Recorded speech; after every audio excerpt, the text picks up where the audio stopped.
Welcome back to The Dish, an introspective podcast where my dad and I sit down and just chat about life. As two artistic people, naturally, there is no agenda.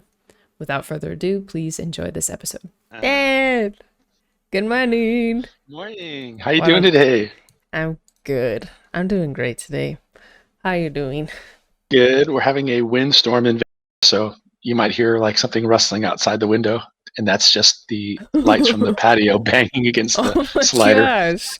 It's really windy. Yeah, Windstorm. Jeez. yeah. It happens. It's What is it? coastal living. Yeah, I mean, I guess that's not the worst. That's not the worst weather ailment amongst all No, the but I possibilities. no. Once in a while, though, you wake up and it's just you know there's trees all around us, and you can just hear it just whoosh. And you go, oh, okay, it's gonna be one of those days. Grab all the cushions off the patio furniture quick before they blow to the neighbor's yard. And all the tree, all like the little plants. That was like the worst thing is seeing. I remember this even at our old place, like older places when plants would get like knocked over in Oh the man, yeah, yard. It was so disappointing. Did you get a better camera? Because your quality looks really nice. yeah. I'm using the camera I used for my classes. It's a better. Ooh, yeah, it is Yeah, better. it's better. It's better than my laptop camera, which is you know it is what it is. But this is my desktop, so It looks real nice. I'm breaking out the big guns, Dara. Production quality. That's right. I can hear feedback a little bit. Like I can hear myself in your audio. Shouldn't. That's odd. There's no audio but my headphones. Right. Yeah, that doesn't make I'll just sense. Maybe it's me? let me disconnect and I'll reconnect. Maybe that will help. Where did I go? I'm gone. Sorry. There we go. It's because the live channel is a locked channel, so you can't join it unless I Oh, invite sorry. you. Okay, No, so no, it's okay. how's the audio now? The same? It's only when I talk kind of loud, so I don't know what it is. I don't hear anything now, so I think we're good. Maybe if I turn the volume down on mine, because I don't need to, I'm not deaf. I can, I'm only getting there. Okay. No. Okay. It sounds fine to me. Okay. Maybe the mic was just too close to the speaker headphoney SMH. thingy. Sounds like you need to get yourself a HyperX headset. I had Or this maybe moral I'll buy you dilemma one. when I was watching your HyperX stream, and you had that giveaway of the three. Actually, it was six, I think, but these three at a Uh-huh. time. And I thought about it. I'm like, should I type? Should I type? What was the word you had to type in? I don't remember what it First one was was now, but it was there wireless. was that's it.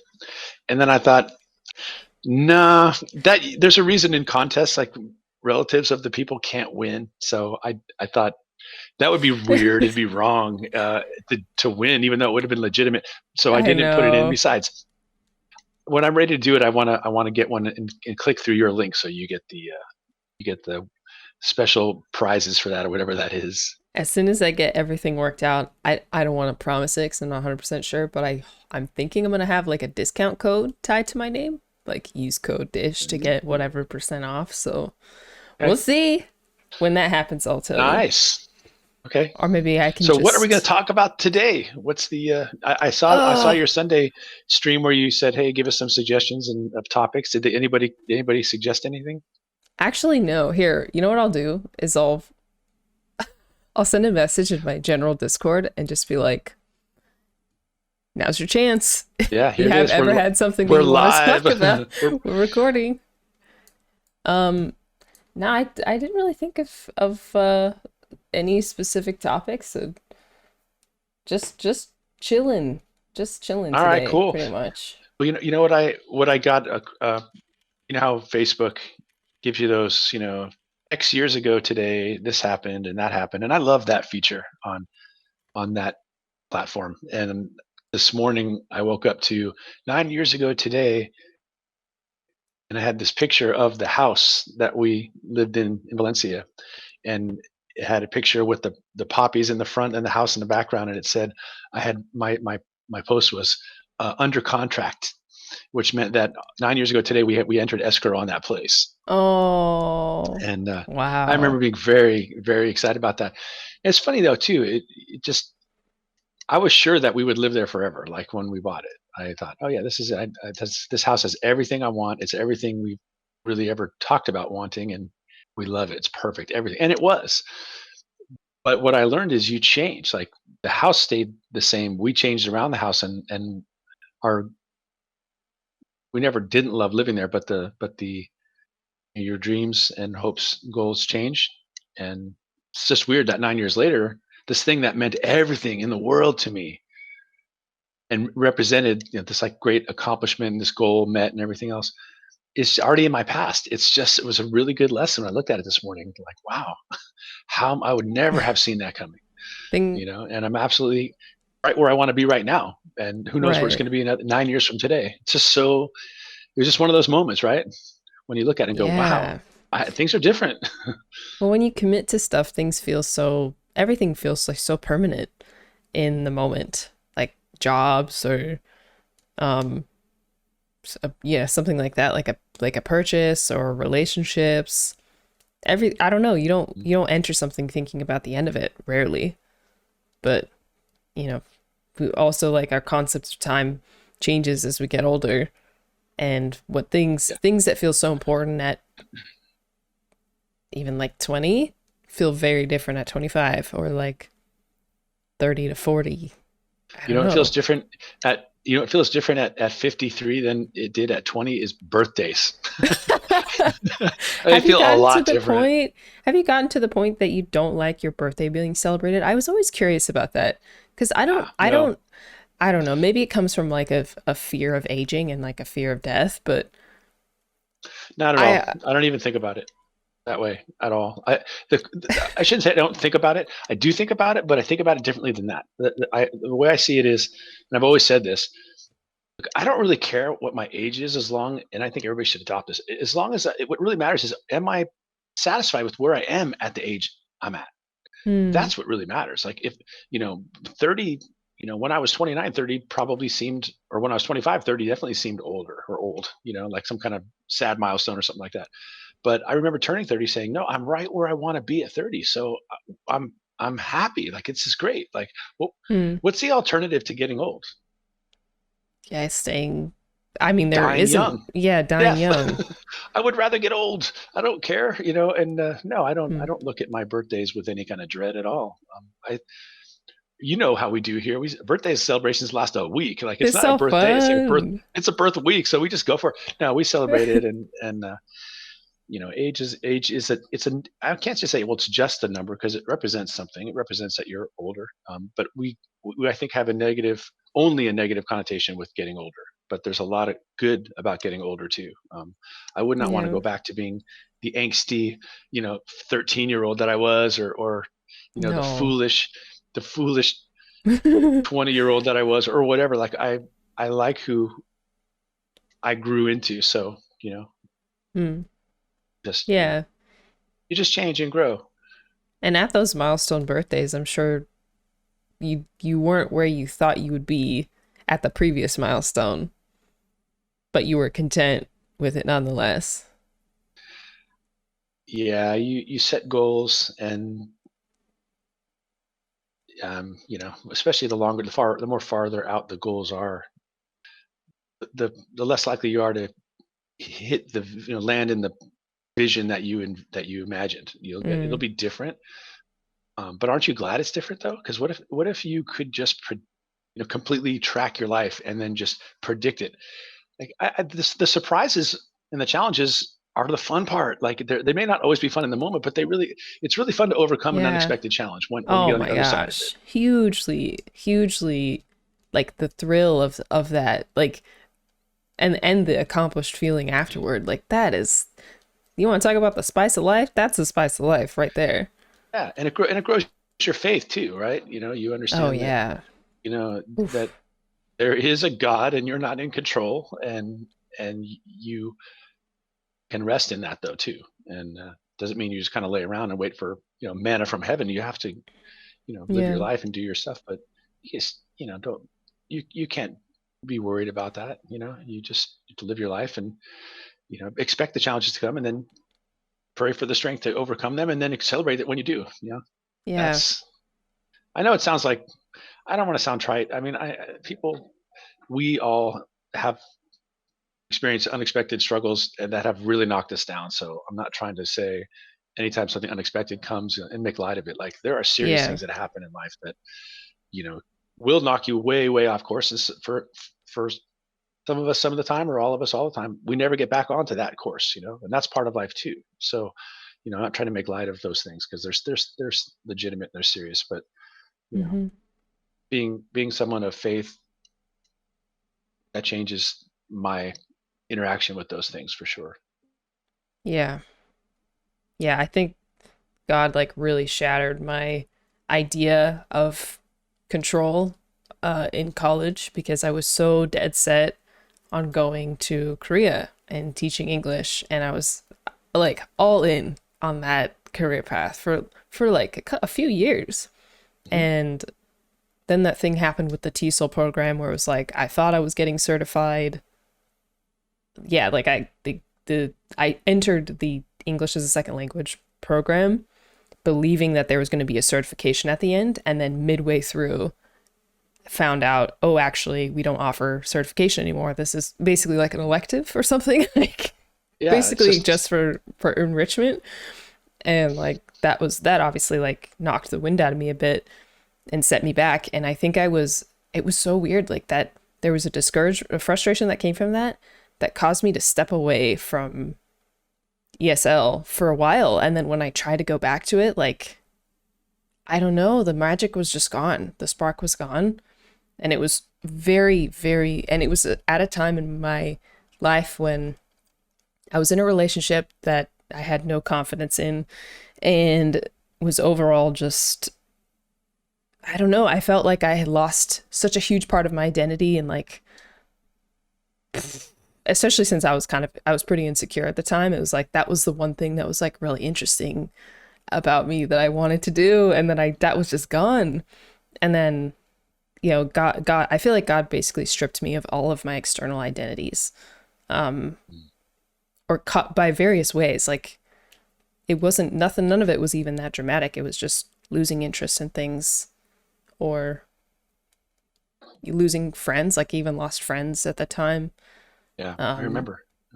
it was a very weirdly like lonely experience, but I look back on that time with so much love because once I had finally come to the realization that the only identity that I can really ever be confident in as a believer is my identity in Christ, then like all these new interests just like flooded my life, and I took that advertising class and Right.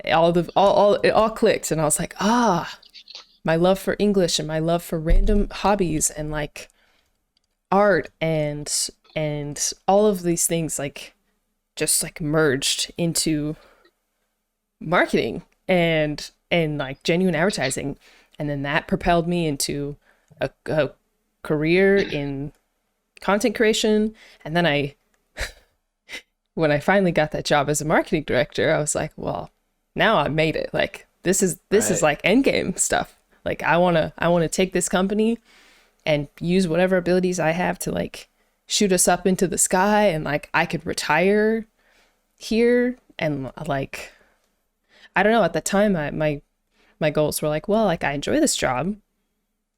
Like it's a good job. I wasn't necessarily like thrilled. Like there was no thrill in it necessarily. It was more just, I'm this is a great company. Like I love my coworkers and I'm happy to be here. And then whenever me and Joshua sorry, I always get hiccups when I'm like impassioned about something.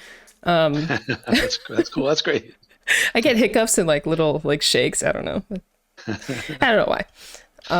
But I was like, I, my thought process was, well, I'll work here until eventually, me and Joshua decide we want to start trying to have kids, and then I'll either retire or I'll like start. I don't know, like I'll do like freelance stuff, and then that'll be that. Not that it's a bad plan or anything, but then COVID hit, and all of that was just, oh, you're confident in that? Whoosh.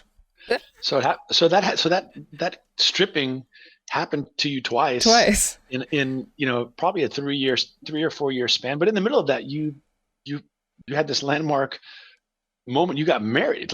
Oh, So yeah. there's that thing that happened in the middle that obviously fixes your identity to something Oh, yeah. permanent, and that was significant to you and for you. But I remember that time. I remember distinctly because mom and I were up here in Ventura for a few days or weekend or something like that, and you called, and this other relationship you were in had dissolved, and so we said, well, just come up and hang out with us, and so you're like, no, I don't want to, it's your anniversary weekend, I don't want to wreck it, or whatever Felt so it was you bad. said. You're like, no, are you serious? Get up here, because you were just all alone in the house. So you drove up, and you stayed the night with us, and I there was a lot, and that was the start of a really tough stretch for you. But like you said, really an important stretch for you. It's everything that you kind of had put your identity in, the culmination of all that is being stripped away because you had already lost your identification with the ESL, Yeah. and then you lost the identity that you had found in the relationship, and we all find our identity in relationships, so that's normal. Hmm. And you're just sitting there, and you spent that whole summer really on your own. Like you spent a lot of time alone in your room, working on you work on a business, and I would look at that and say that was a pruning time for Mm, you. I mean, and to use it the was. analogy, I mean, we lived in that house for 6 years, 7 years, 6 years, and I was never really all that satisfied with we had these citrus trees, right? And we had a lemon tree, and the orange tree right next to the lemon tree, the blood orange tree, was amazing. It would give us so many oranges, like too many Yeah. oranges, sometimes, and then but the lemon, the I'm not like, oranges, I can take them or leave them, but lemons, like I love lemons in a lot of things, and Mm, me too. you just wouldn't give us that many lemons. And it wasn't until, sadly, like the last year we lived there, that I realized I was going about it totally wrong. Like I needed to, if I wanted this thing to really bear fruit, I had to get in there and like cut it Mm, significantly, like really prune it. Like if anything in that right. plant, in that tree, wasn't productive, or didn't have enough leaves, Right. I was supposed to get rid of it. Because And it sucks so energy away from like the fruit production, right? yeah, exactly. But I That's just didn't cool. know, and I knew that with roses, but I didn't apply it for some dumb reason to this tree. So anyway, I did that, and I never really got to take advantage of the results of that. But I have driven by the house, because you know how you do that, right? You're like, oh, I'm in the neighborhood, I'm gonna drive by. Well, how's it look? Are they taking care of it? I know they are, but I could see the tree is right. You can see the tree from the front, and I look at it, and it's just, it was last year around the wintertime, because that's when it would bear the fruit, just heavy with lemons, and I'm like, that was it. You're welcome for all those lemons. I felt like knocking on the door and asking for a small bag of lemons, but I would have been funny. We've actually They're kind of stayed in cool. touch with them, so they're very cool. But that was you, right? In that situation, you had to get rid of everything that was in your life that was not productive or not bearing fruit or whatever. Hmm. And sometimes life will strip you down to nothing, and it's awful. It's like the worst feeling. You feel just awful, You don't even but feel it's like important. like a human. It's weird. Like you feel so unaccomplished and feel aimless and like uh, even at that time, the only I had a few hobbies. I had like plants, and then one hobby was a hobby that I had learned from that relationship. So it's like I don't even feel validated in that because I stole that from mm, him. yeah, yeah, It's like weird, I don't right? even have my own, like I'm using, like I don't know, I don't even have my own materials to do it. Like I'm using his, which I borrowed. Yeah. So I just and like it was just like I don't know, I felt so aimless at the time, but it It's was a hard. good thing. It's hard to be young though. I went through that my junior year in college, so I was 21, and so I'm probably about the same age you were, actually, Dara, as that you went through that one that you just described. Wow. I was, won't give you all the details, but basically um, two like relationships that ended in the span of 6 months. Both of them really serious, and I won't get into how that happened, but nonetheless, I was a different person then. Anyway, I had this really I was really heartbroken. Um, one relationship was lasted a year, one was like 4 years, and I was just and I'm back in. I went to UC Santa Barbara, so I'm living in Isla Vista, right?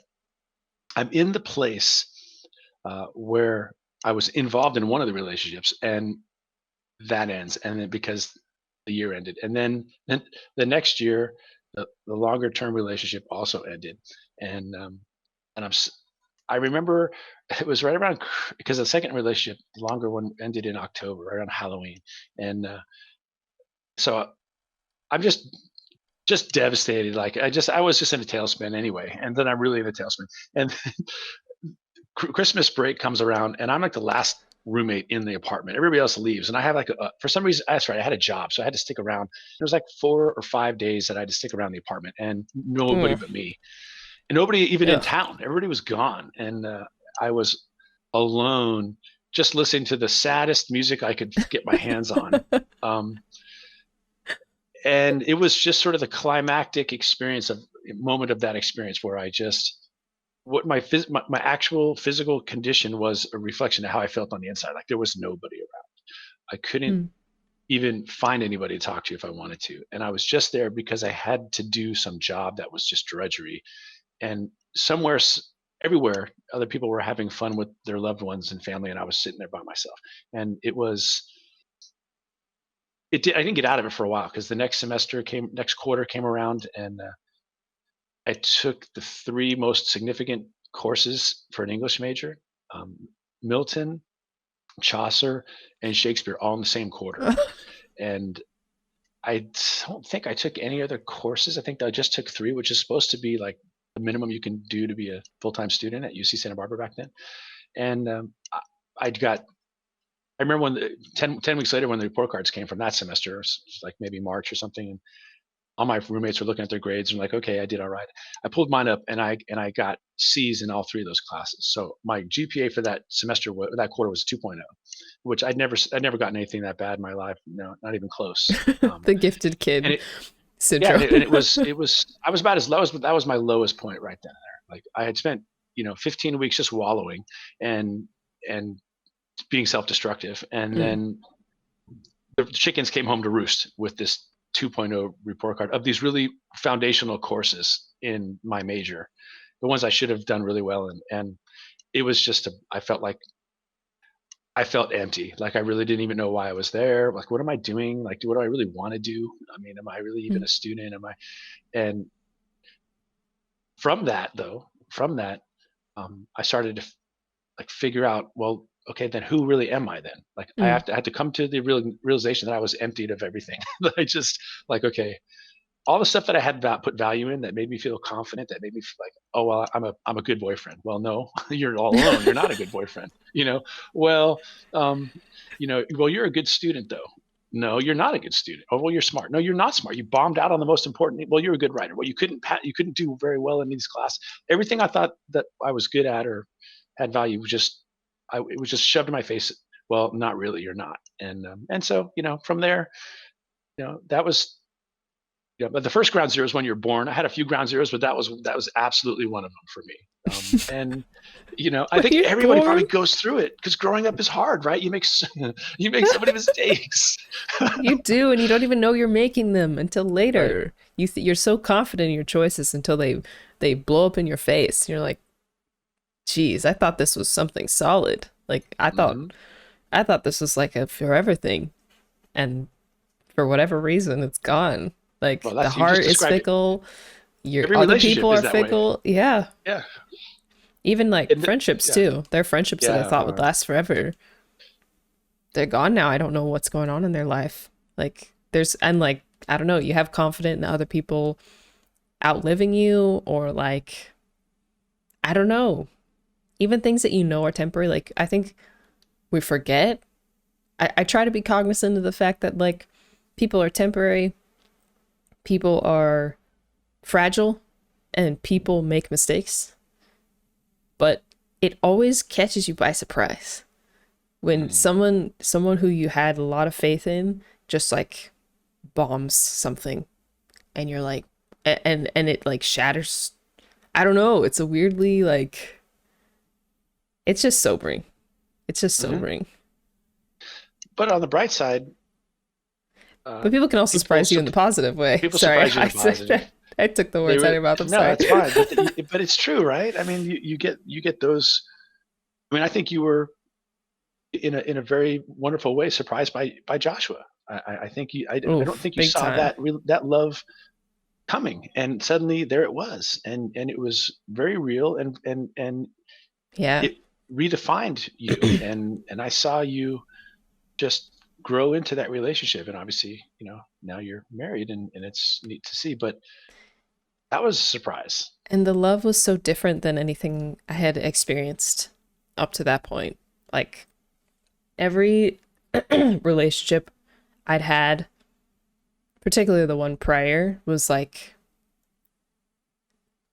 it it was the, I don't know how do I explain it?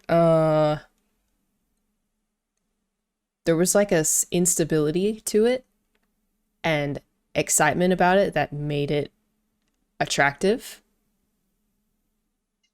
And there's also like mystery to it as well.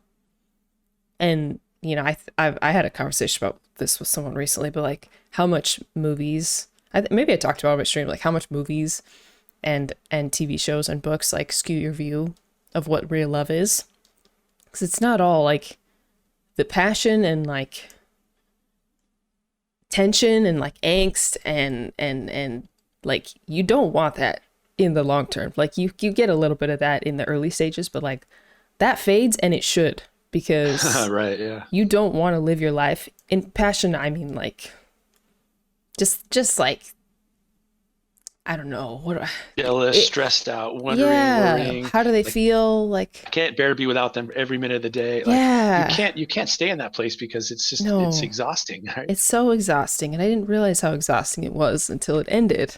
And Joshua, my relationship with Joshua started so differently because it was like he was someone that I couldn't refuse. And it wasn't because of like some external thing. I don't know. It was his, everything about him just like him insisted on me. And it was so strange because I told you the day after we started talking, I told you I probably am going to marry, like I think I'm going to marry this person. I don't know how to explain it, and I have no real evidence to tell you why, but like I think I'm going to marry him. And like I think he's the one. And I don't know, I people always ask like how do you know that someone's the one? I wish I could give you a different answer, but you really just know. Like there's a love and there's an understanding. There's like there's qualitative things. There's kindness and comfort and Compatibility. understanding, compatibility. You work well together. Like there are those things, but at the end of the day, it's like if you're not sure, if you don't know, it's probably wrong. And if you That's it. know, then you That's know. actually the answer. When someone says, "How do you know? How do you know if this person is the one?" And it's such a cliche. Well, you know if you know, but a better way to put it is how you just said it. If you're not sure, It's suck it. probably That not it. I probably not. It could change, but it's And you can make it probably work. Like it's not gonna be doomed if you go in with a little bit of doubt, because some people struggle with doubt more than others. So like Mhm. there's that to consider. But I don't know. My mind, I feel like I knew before my heart was even ready to date him, because I was still heartbroken at that time. But I met him I and I wrote was some of like, these down. These are gems. I love what you just said. That's such a great. I knew before my heart was ready to date him. I wrote down the other thing you said. oh, He was someone I couldn't refuse. I wrote that down because I want to remember that. It's a great line, and oh. his love basically insisted on it. Like it was just I love those. I love that. No, those notions. Those are so great. Okay, I have a question for you, Yeah. and I don't. This is a almost rhetorical question. I don't know how you really answer it, um, but this would be an interesting thing to talk about. Is there? Do you believe there's one person, only one person in the world? Is there a one, the one, or is love selected? Like how would you answer that question? It's an interesting dilemma. This is so hard to even answer. Is it like the movies? Are you fated to this one person and then that's that, I personally don't think or so. what? I don't think that there's only one person for you. Yeah, I agree However, with you. I do believe in like sovereignty and for for anyone else it's also known as fate. Like I do believe in like I don't know. I don't think we're all just like aimless cells just meeting together, Right. but I think there's an order in which you're intended to meet those people. Like, and I think I honestly, the first thing that comes to mind with this is just there are people who get married and then like their spouse dies or like their spouse, cheats on them or something like that. And like maybe that spouse was right at the time, Mhm. but there's life after that. So I actually want to dig my heels deeper into this. I don't think that there's one person because especially when you're younger, if you go through life thinking that there's only one person and a relationship ends and you convince yourself that that's the only person, then you're going to end up sabotaging yourself in the future. Because I thought that my previous relationship, I thought he was the 100%, and I would have gone to my grave Mhm. thinking that, and I was pretty much even looking back and realizing how incompatible we were. My stupid 21-year-old brain thought that he was the one. Mm. For what You reason? know, I don't know. well, that's I don't know fair, why, but I but I I think was so that's proven so smart. wrong. Yeah, how do you say this? Okay, if you're, I guess I'll just rephrase. I'll just kind of echo what you said. If you're if you're thinking, well, there is only one person I'm meant to be with forever, and you are fortunate enough to marry that person, and then you're widowed. Okay, that person leaves this earth before you, young at a young age, for example. Hmm. Does that mean is that it for you? Like, are you just out of the game then, and you just have to, you know? And some people do feel that way, and that's totally their prerogative. But I do think, in any situation, and you have to leave yourself open to the possibility of the next right one for you, and the right person. It's kind of, it would be sad to think that, because then you go through life going, oh, I met the right one and I missed out. I So I guess missed that's him, the end the of one that. that got That's a away. that's a that's a purely Hollywood And rendition of also love. it makes you think that you are not a stagnant person.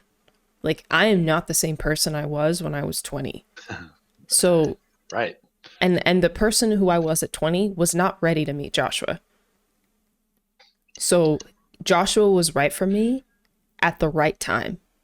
And now I don't know who I would be if I hadn't met him. Like if the Yeah, last 3 exactly. years had gone by and I had never met him, I would be someone else. And the person who would be right for me, I this is like shudder to even think of this, but like perhaps there is a different person who would be right for me if I had remained single till 25. Right. So there's like a timing component and a person component.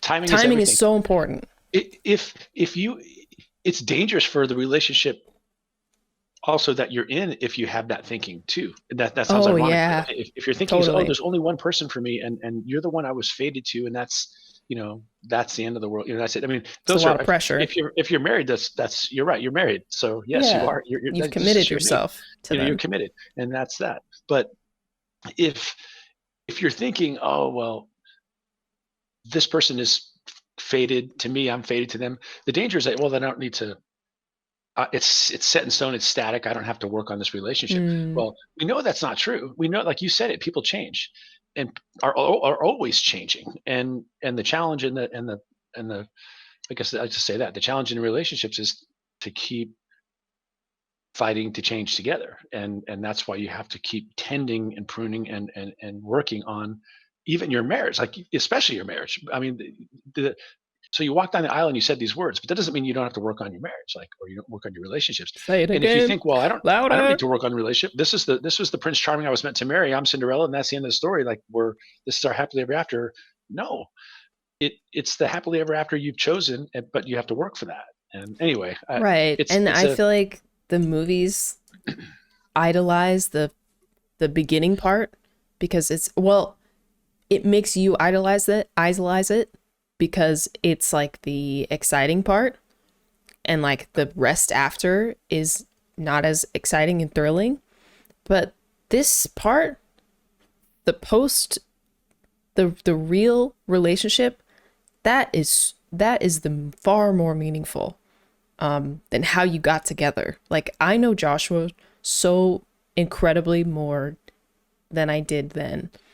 And I love him more than I did then. And he loves me more than he did then. And he knows what I need and I know what he needs. And like, I'll probably say the same thing in 5 years.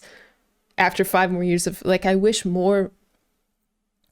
media celebrated long-term relationships more. Like I want to see a movie. There's a few that I've seen that I really like. What's the one with Adam Driver? Not the Marriage Story one. It's the one where he's Josh really likes this movie. I don't think I've seen it. It's so good. Hold on. I gotta pull it up I didn't because watch the marriage one because it just looks so depressing. I'm like, every time I thought about watching it, it was like, there's probably something else I can do than watch this depressing story of a husband and wife yelling at each other, yeah, no, tearing each other to pieces. it's worth watching. Patterson. It's a movie called Patterson, and it's a Okay. very mellow romance movie, but it and like it involves like poetry, and Hmm. it's like hyper real almost, and the marriage is really beautiful in the movie, and like I the first time I watched it, I don't think I was ready because it felt so understated, but I we watched it again recently, and it's just as a married person, I enjoyed watching it so much because it's like this is my life in a lot of ways. Like I can relate to this and glean from this artistic expression of marriage far more than I can from like a Hallmark Oh yeah, Hallmark that where, drama where the drama ends at at the the altar. okay, we're together now. We're together, and that's like That's that's the end. it? Like, wait, That's not that's exciting. just the start. That's But just the you're start. but Hollywood likes the movies about relationships that implode because you got to have conflict. And the Yeah. conflict within a marriage that doesn't implode is much more subtle and takes a much more deft hand from the writer and the director and the Yes, editors and to it cut takes to more pull that work. off. Oh Do yeah, it. I want to but see I like it. the subtle stories. They're going to be smaller stories. They're not the Kramer versus Kramers, the big budget films that whatever ordinary people. But it's I love those types of stories. But and Me too. also You'll even in love real this life though, movie. when's the last time TMZ ran a headline that said, "Wow, so and so just celebrated their 30th anniversary. That's awesome." Like, no, they don't. They're not going Don't to hear about care. that. Who's breaking up? Who's having an affair? Who's getting divorced? I Who's know. that's It's like because it's a people just celebration of want that junk. like it's a celebration of sex and like passion and physical whatever allure, like whatever it is. It's like the intoxicating, what's the word I'm looking for? Help me. It's the high of a new relationship. That adrenaline Yeah. rush that you feel, and Adrenaline and rush, the everything that thrill. goes with that is a wonderful feeling. It's a fantastic feeling, and And so it has its you place know, in and life. like I say, movies or novels, fiction is real life with the boring stuff cut out. That's what it is. I tell students all the time. Don't tell me your whole story. Yeah. Your job is to edit it and make it interesting. Okay, that's why we see so many movies that focus on that. It's like life distilled in its essence. Like it's all the good, the bad, the ugly, all rolled into one thing in those first months of a relationship. Yeah. It's wonderful. It's stressful. It's anxious. It's passionate. It's all that. It's bombastic. Mm. Most of them don't work out, so it makes for great storytelling. But I'd like to see more stories, like you said, that are willing to take the long road and the slower pace of a you know marriage or relationship that has endured. And yeah, but that's a Mm. much harder pitch in Hollywood for sure, to a It producer, is to harder, studio. They're gonna but go, who's gonna watch that? I know. But Ah. that's how it goes. That's how it goes.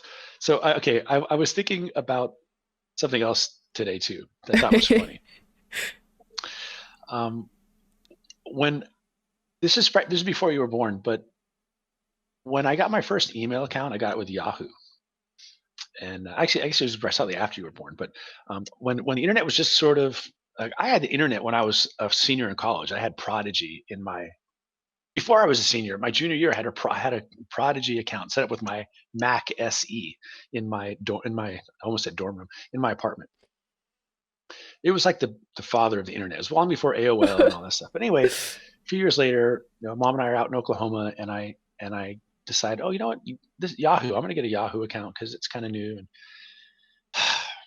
one of my regrets in life Oh. was the Yahoo name I chose for myself, because at that point, at that time, I probably could have just had Bob at yahoo.com if I wanted it.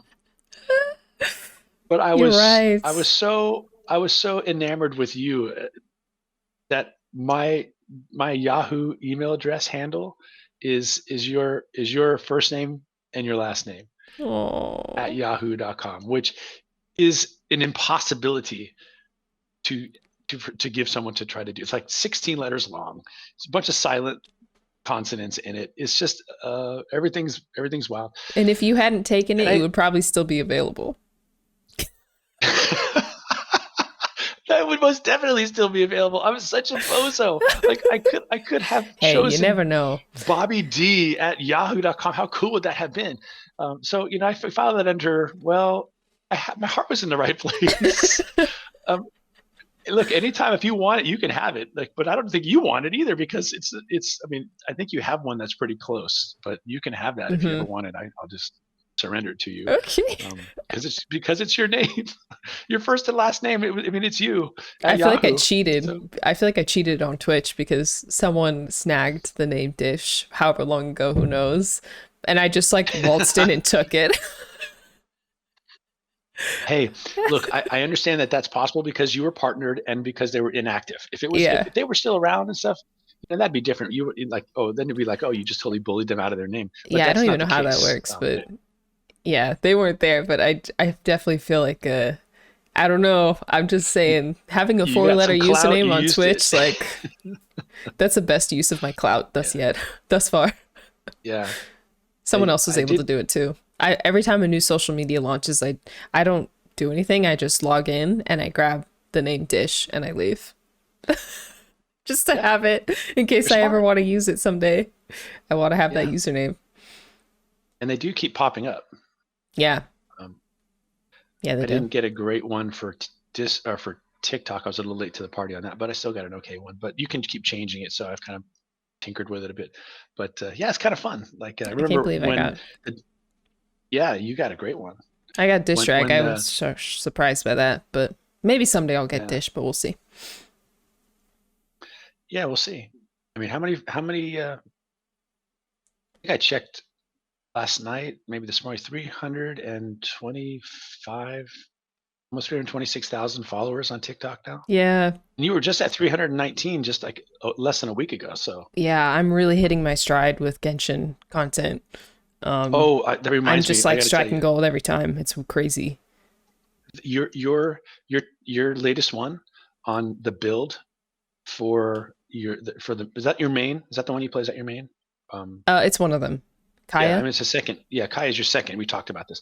That was brilliant. I Oh, thank Because you. again, as someone who's played, like Guild Wars 2 or whatever, I'm always looking at those meta builds and trying to Hmm. find, like, how do I build, I haven't played it for 3 years, but when I was playing it, I would always go to the internet and try to find a good build. So if you, that's gonna, and I love how you drove the traffic to your YouTube channel, which Thank you. I know that was not unintentional. I know because you were talking about it on your stream that you want to pay some more attention to YouTube. So Yeah, I'm YouTube like, is the next that's my big. girl. Go get it. Thanks. Good Can I for tell you? you. I had a nightmare the night after I posted it. Uh-oh.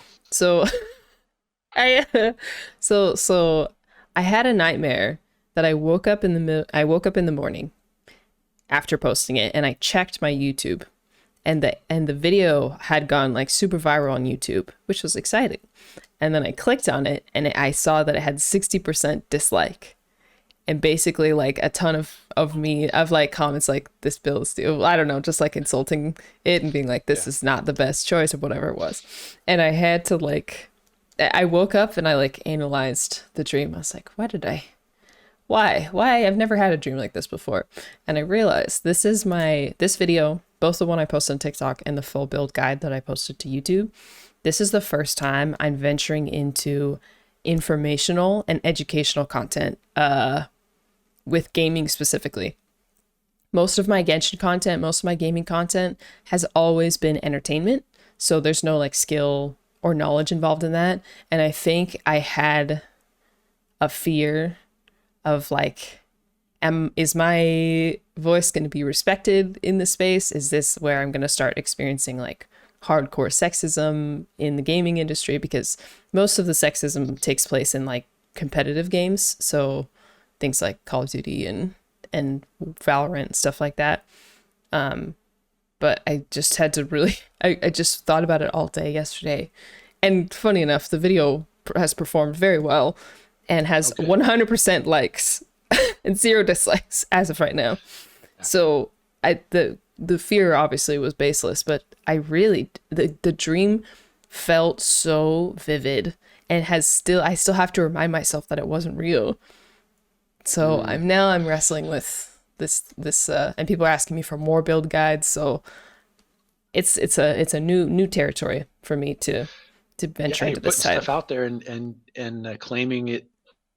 You're putting yourself out as an authority on something. So as soon as you do that, New territory. you really do invite the criticism, and you have to be Uh-huh. willing to take it. Yeah, And totally. that's not easy. It's really hard to be in that position. But I mean, people can take it or leave it. It's not like they're not paying you for Right. this. They're not. They didn't sign up for a Genshin seminar and pay you a bunch of Right. money, and then like, look, if you don't like it, move on, pal. Yeah, Like you don't and have like to like it. yeah, you And can handle it a different way too. it's it's a build. It's Yeah, a right. build. It's a build. It's a build that you found to be effective. And trust me, I I've watched plenty of videos on builds of certain character classes and stuff for Guild Wars. Um, some I would never play. I'm like, I would never play that build, but I still like watching the videos because it's interesting. It's like, well, that's a It's kind of a cool way to interesting. play. I never thought Yeah. about that. I would never do that, but that's cool. So don't even worry about it. Like, just if you find something that's Right. cool, an interesting combo, an interesting way to get the DPS up, or the now we're getting all techie with it, but all the different things that The elemental about that game. reactions. It's so fun. It's so It is fun for people fun. who love that game will dig that content. Yeah, and I've been thinking about the different, this is another side note, but I've been getting connected and meeting other Genshin content creators like bigger than myself. So that's been a great, like they're super cool. Like I feel like I'm seeing a new side of Twitch. Like yeah, that's a whole nother topic, but yeah, I'm learning from them, and I've been trying to see like what is each person's like thing? What's their thing that their specialty? And like for some people it's like the player to player like stuff that like conversations that are really funny, like the interactions. For someone else it's like challenge runs and stuff like that, using like a underappreciated, using like one of the lesser used 5 stars. And I think my specialty is, I think there's like a relatability component to the videos that I post. Like, this is experience I had in Genshin Impact. This is probably experience you had, or something like that. And then using underappreciated lower level characters and making them super tough. And I think I think that is resonating right now because people, as more characters come out and like people get more and more meta, more into the meta of the game and like they've been playing longer, the toxicity level has increased. Like, and it's not with Definitely. everybody, but like people are hitting like a million crit damage, which is just like unfathomable numbers. And like people are getting farming for like super high stat artifacts and people get really cocky about their builds and like this character's better than this character. Yeah, And yeah, yeah. so I really enjoy playing Beto and Kaya because they're not often, they're called like budget versions of the 5 stars or budget versions of like other characters. So I don't know. I'm having fun, and also like it's as the toxicity is increasing. I think there's a space to be more like just to combat that basically, and then also to make it so for people who are just starting the game to not feel like they're a loser because they don't have any 5 star characters, Oh, or to be yeah. like just because like I spend money on the game, but because it's part of my job, so I can justify that expense. But for someone, a kid, like a teenager who doesn't have any expendable income to spend on a gotcha game, like here are players that you can play for free. So Yeah, that's great. That would it's be, cool.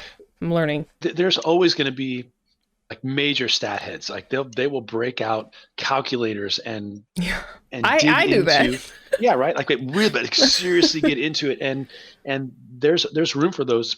Those are like the crazy uncles at the table at Thanksgiving, right? And there's always room for those. But most people don't live there. Most people don't want to go down that road. They just want someone to do that work for them and say, okay, here's a cool build. Here's the yeah, and have fun with it.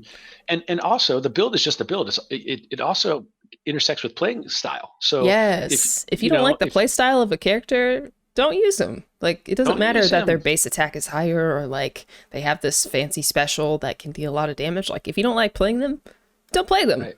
There's a reason that there's like 20 characters to It's choose from. supposed to be fun, y'all. It's It's a supposed to be fun. game and Okay, it's a does PvE. It's not even a okay, that's what I was going to PvP. ask you. Does I was just about to ask you, does Genshin have a player versus player No. arena? They Thank may goodness it eventually do that doesn't. because that's like the place where you can send people to settle those scores. Like you want to go ahead and like fight it out, literally go into this arena and put your character, your build against this other build, and go have at it. Yeah. And that doesn't make it go away. It actually accelerates it, but at least it gives them a place to go. Yeah. Okay, They can. go fight and then settle the score and then calm down everyone. Yeah, I wonder if they will ever add a PvP. I feel like They that would. will. You They're think gonna. so? Yeah, well, I shouldn't say like I'm an expert. I suspect they will eventually do that because people will definitely are got to be asking for it already. And if they can, I don't know though. It does create. It does. I don't know what the vibe is they want to create because it absolutely invites a lot more of that ugliness that you talk, Yeah. that toxicity. Um, when in Guild Wars there was a player versus player arena that you could play in, or but even world versus world. I'm not going to get into all that, but there's places where you could play against and put yourself against other bills in various places. Mm, And I never cared when my character got you know killed in the player versus environment part of the game. No big deal. You just respawn and it's fine. yeah. But when another actual human being downed me, I would get so upset about it. And just how dumb is that? It's like, why do I care? Like, I don't even know who this person is. Just there's somebody Right. in the world on the keyboard somewhere who just bested me on my keyboard. But so what? But anyway, Yeah. it definitely fuels this competitive thing in me, which is why I have to mitigate that in my life. Like, I stopped Mm-hmm. playing chess Oh, years ago right. competitively because it was I couldn't stand not winning. So if I lost, I would pour over the board and then figure it out and go back to the weekly chess club or whatever, and play and try to win and there's never an end to it because there's always somebody better Yeah. than you, and it just gets ridiculous. And Yeah. chess is great if you're living by yourself. It's not really it's not a social game, and it's certainly not a game that you can do solo in a home with a family. Like mom would be like, okay, so like she never say anything because she was cool about it, but after we talked about it after I kind of let it go, and she's like, yeah, I saw a lot of the back of your head during that time. Like, yeah, I'm sorry about that. Oh, Because she didn't, it wasn't her thing, and you can't. right. It's not like I don't know what's a sport like skiing, or you can bring your family along. This is just like me sitting over a board. I Nobody know. talks to me. I'm studying a chess game. I mean, you know, and it could, and that's look. There's different strokes for everybody, but that was like it. Just I had to check myself on that. Like, Mm, and it's funny what I did in that moment. I remember coming home from work and I said, and I was having a tough time at this new job where I was hired to be a writer, and I just wasn't.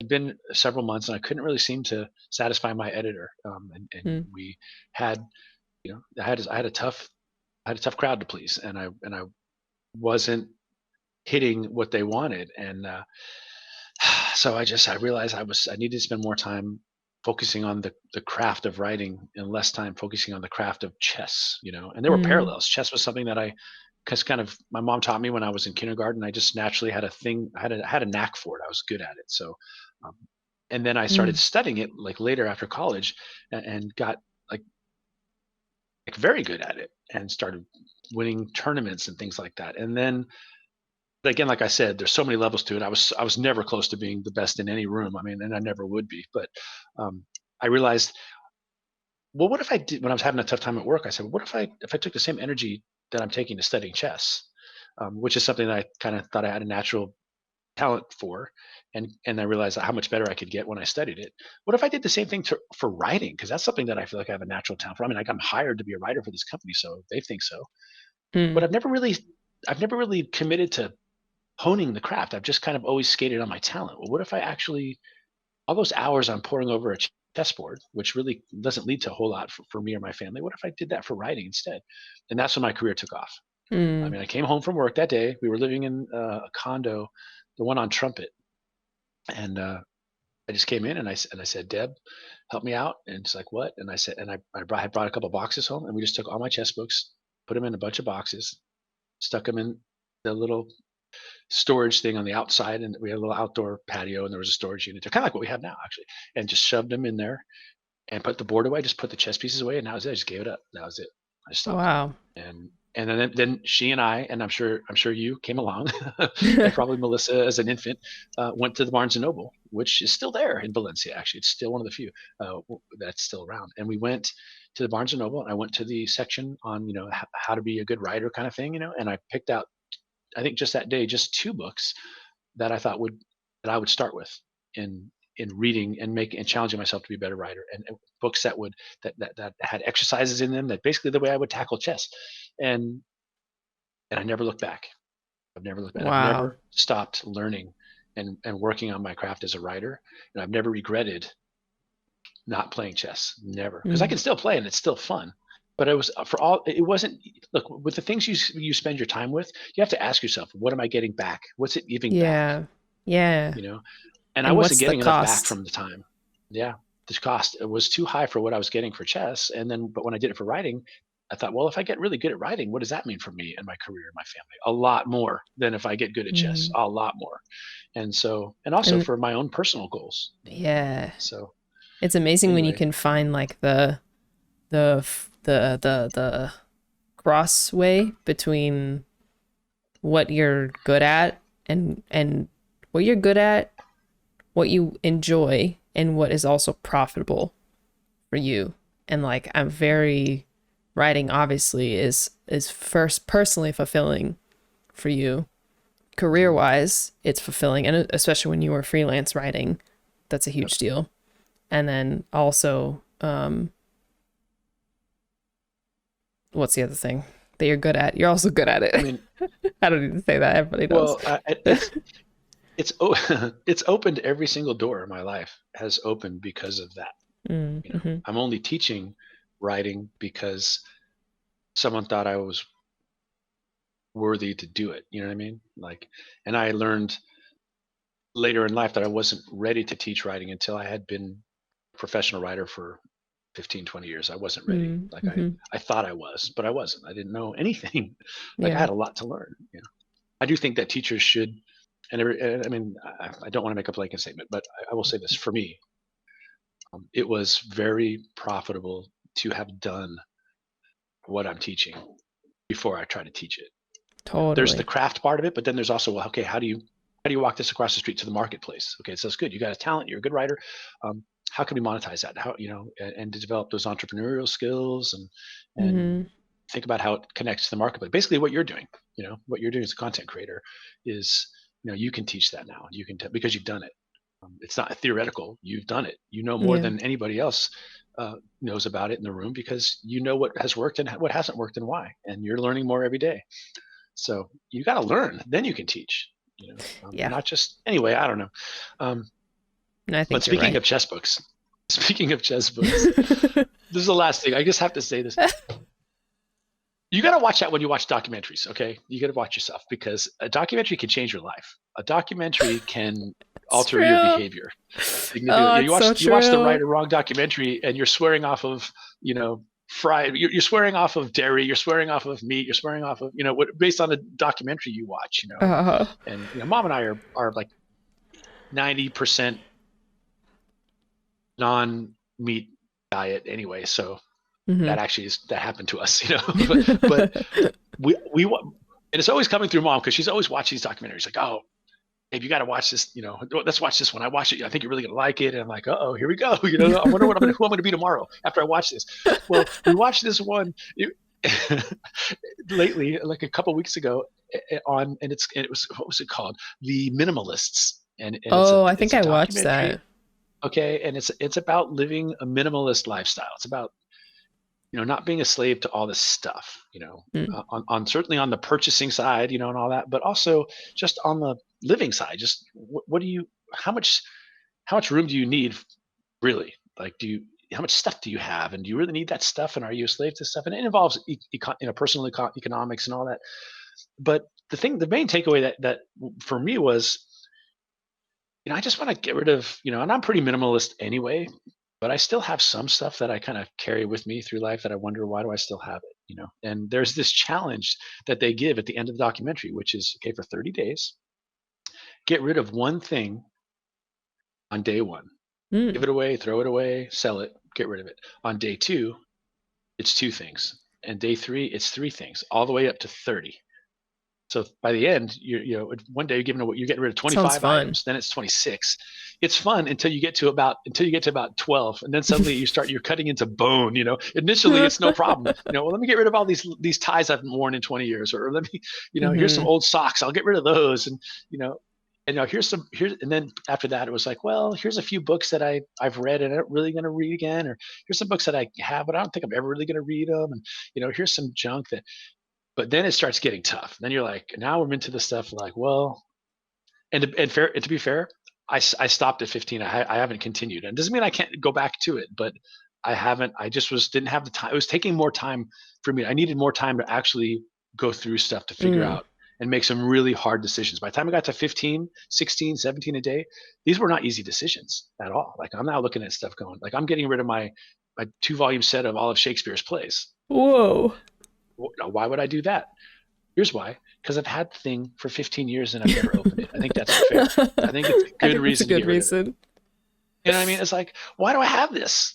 And so it's I've got to the point now where I'm into this closet that has these two boxes, cool storage boxes that no one's seen in 20 years, 30 years, of cassette tapes and old cassette tapes, tapes I made for myself or for a mom, or to come, oh, here's a cassette from Dara's first year, like things I like, just to songs. You know how I love to, how music intersects with my memories and all that, right? So I have all Yeah. these tapes. Like, what am I going to do? I don't even have a tape player. Like, how am I supposed to? So, and yet I'm somehow strangely attached, and I can't let them go. It's so weird. So even though I have Apple Music, so I can just simply upload them all. So what I've decided to do is I'm gonna take these tapes.